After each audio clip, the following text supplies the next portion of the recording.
Le super-héros festival international de comics a l'honneur d'accueillir pour sa première édition une légende des comics, Chris Claremont. Il est là derrière moi en train de signer des dédicaces. Vous ne savez pas qui est Chris Claremont? On va demander aux fans de vous rafraîchir la mémoire.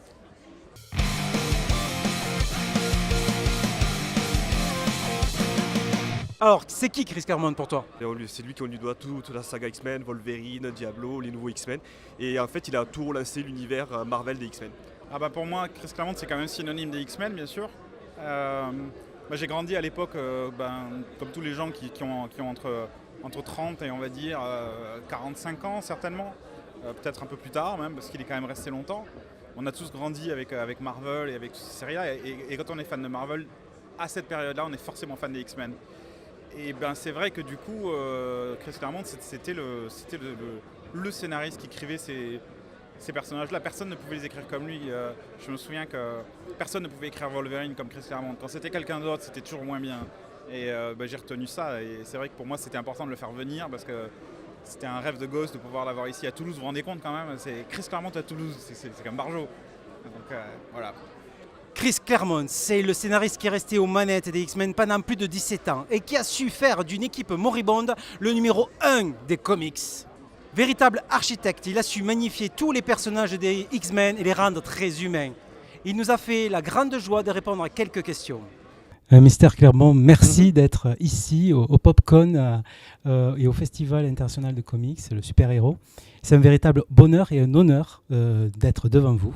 Le grand public vous connaît essentiellement pour vos écrits sur les X-Men, avec des sagas mythiques comme la saga du Phénix Noir, Days of Future Past, God Loves, Man Kills et les Nouveaux Mutants. Dès les débuts, vous avez su donner de l'épaisseur à vos personnages en les confrontant rapidement à la mort. Je pense notamment à Thunderbird et à Jean Grey.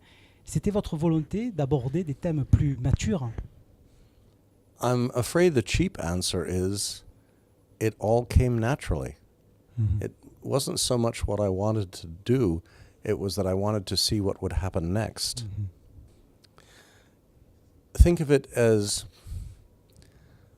in the beginning, Sophie Turner wanted to marry the heir to the throne of Westeros, and then she discovered he was an idiot, and then she was on the run for 2 books, and then she found herself back in Winterfell, facing off against the Shadow King, not the Shadow King, the White Walkers. Mm-hmm. Sorry.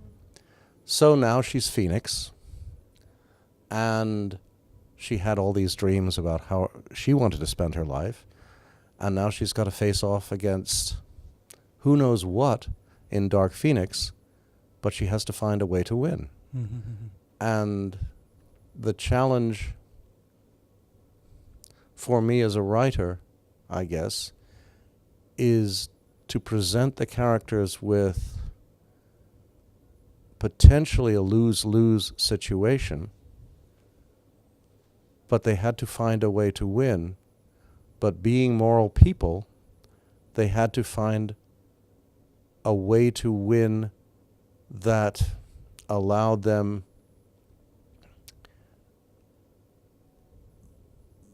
to be true to their soul. And that's why in the comic book version of Dark Phoenix, Jean ended with a choice. As she put it, I can stay Phoenix, but I would have to remain in absolute control of my infinite power for the rest of what could be an immortal life. And I don't know if I can do that. But the one thing I will not do is place anyone else at risk or take anyone else's life. If that is the price, I will end my life. And that's the choice she made. Mm-hmm. Il y a un personnage qui apparaît justement au même moment du décès de Jean Grey, c'est Kitty Pryde, qui arrive et qui symbolise peut-être le renouveau des X-Men à ce moment-là. Vous avez retrouvé Kitty Pryde dans un numéro tout récemment d'un X-Men Wedding Special. Ça vous avait fait plaisir de retrouver ce personnage, et est-ce qu'il n'est pas un des personnages que vous avez le plus travaillé et qui a, je dirais, une importance assez incroyable dans ce que vous écrivez dans les X-Men? It's an interesting challenge because as Dave Cockrum's and my vision of Wolverine was significantly different from Len Wein, who created him, so is my vision of Kitty significantly different from John Byrne, who created her visual. And I suspect you would get a totally different answer from John than you will get from me. From my perspective, she gave the opportunity of a kid's eye view of the X-Men and their lives, and gave us the opportunity to show how their actions and their risks and their choices are interpreted by someone in their adolescence. The way she reacts to things are not the way that Wolverine reacts to things. As a matter of fact, Salvador La Roca and I have just done a 10-page story that will be published in June, where Wolverine and Kitty have this very discussion in about a page, where she wants to forget about the experiences that led up to this moment, and he won't let her, because for him this is an act of growth, and you have to embrace those moments, because, as he puts it, you're not a kid anymore, you're part of the X-Men. You just look like a kid, and because you look like a kid, that gives you an advantage when you're fighting villains, because they will treat you like a kid, and then you can catch them by surprise. He is always strategizing. He is always looking at the bigger picture. She is trying to hold on to the innocence that she knows deep down is lost, but she wants it back. And for me, that's a cool conflict. But that's what one should do if one is writing melodrama. Find a way to define the relationships of the characters and the conflicts they face in terms that the reader can understand and, more importantly, relate to, hopefully, on some manner of their real lives. Justement, dans X-Men The Ends, Kitty Pryde devient une politicienne. Et est-ce que ça serait pas elle qui porterait le rêve de Charles Xavier pour vous? No, she's far tougher than that. She's from Chicago. You don't mess with someone from Chicago. I think actually that while Charles Xavier was her teacher, in my vision of where I wanted to take the X-Men, Magneto as head of the school is far more relevant, because he is someone who is challenged by his dream to preserve his people, but to do so in an honorable way. He is trying to step away from his life of, for want of a better term, villainy, which for a writer makes him a much more interesting character than Xavier, who is pure. Yeah. But with Kitty, she is trying to stand with her friends while at the same time deal with the fact that some of them are not as noble as she would like, for example, such as Ilyana, who deep down in her heart of hearts is truly evil, but is trying to resist.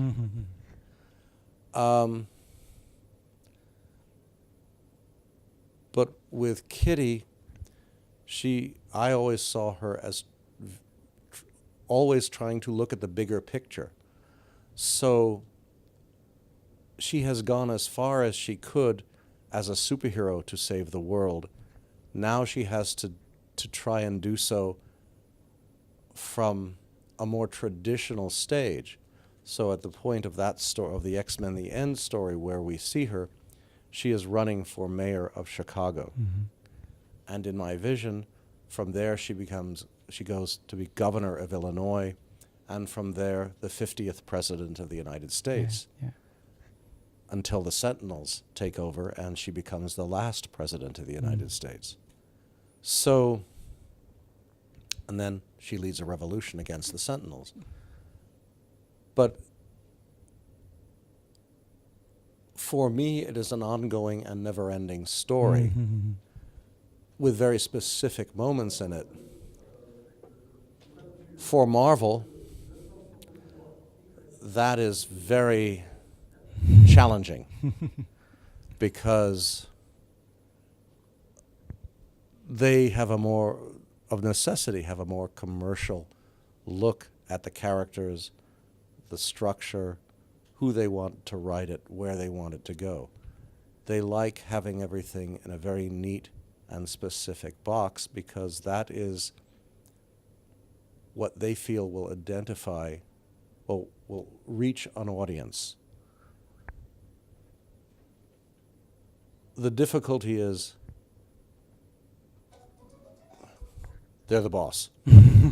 Un prochain film sort donc sur les X-Men, Dark Phoenix. Vous avez été consultant, je crois, pour Days of Future Past, X-Men Days of Future Past. No. No. No. Okay. No, the thing, that's not the way the business works. Bryan Singer had his vision, and Simon Kinberg has his. I think Writers usually don't. the writers of the source material rarely have impact.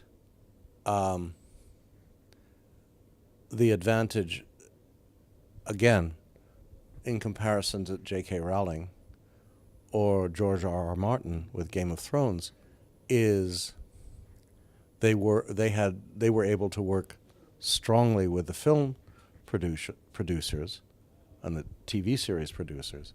So the result is a much more synergistic and simpatico blend of the original concept and the filmmaker's vision.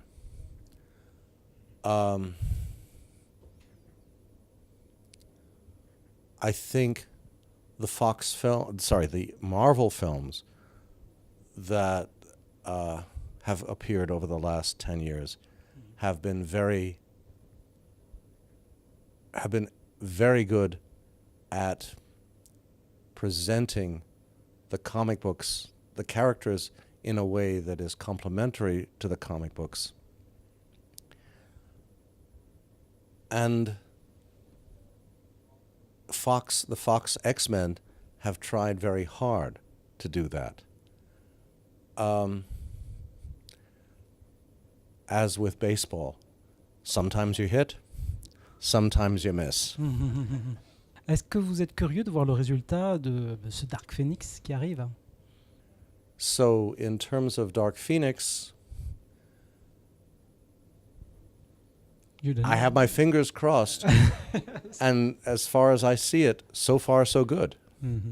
We'll know in June. But Simon is a superb storyteller. I hope he will be an excellent director. Sophie is a wonderful choice to play Jean. And I hope the film audiences embrace her as Dark Phoenix, well, as Jean/Phoenix/Dark Phoenix, as eloquently, as much as they do her as the elder Stark daughter, which is really impressive. Mhm. Il y a eu un film très différent, c'est Logan. Qu'est-ce que vous en avez pensé? I thought they were the best performances that Hugh Jackman and Patrick Stewart have done in those roles.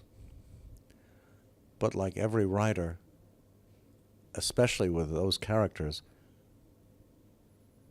I would love to have seen that much more. I have my own secret ways the story would end, but since I wasn't there, they're my ways, not...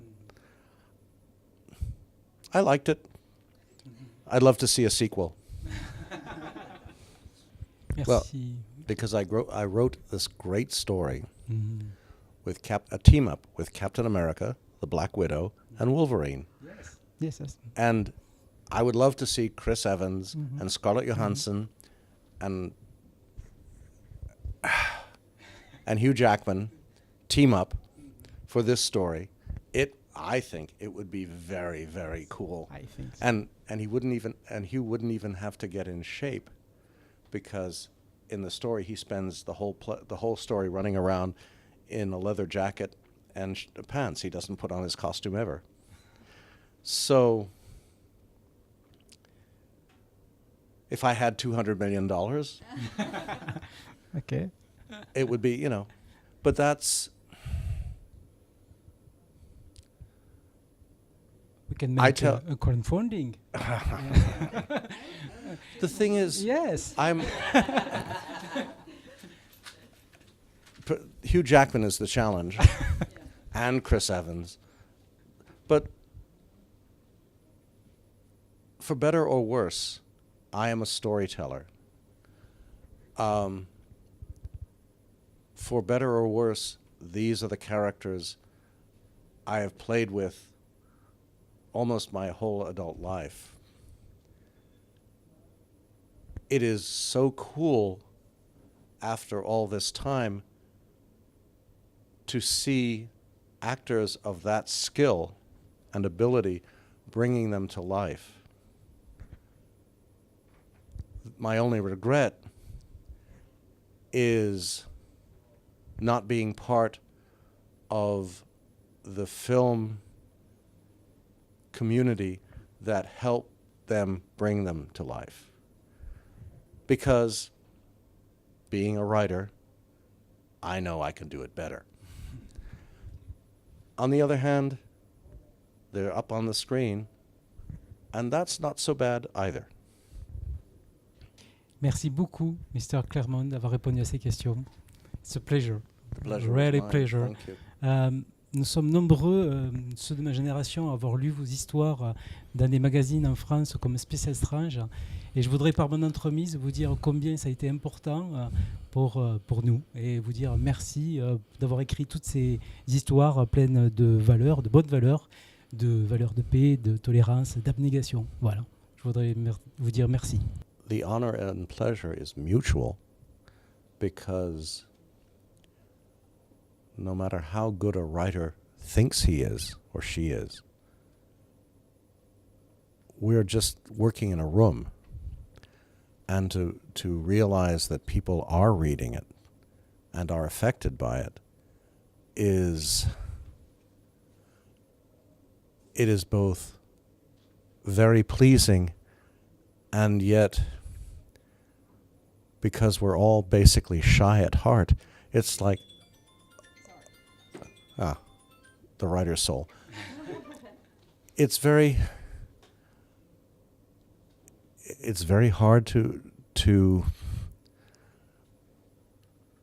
believe, because there's a part that always says, no, that wasn't me. That was some better guy. And yet, it's very, very cool, to use an old expression. And the thing that really happens when I hear this is I take a big sigh and think, well, now I've got to do better.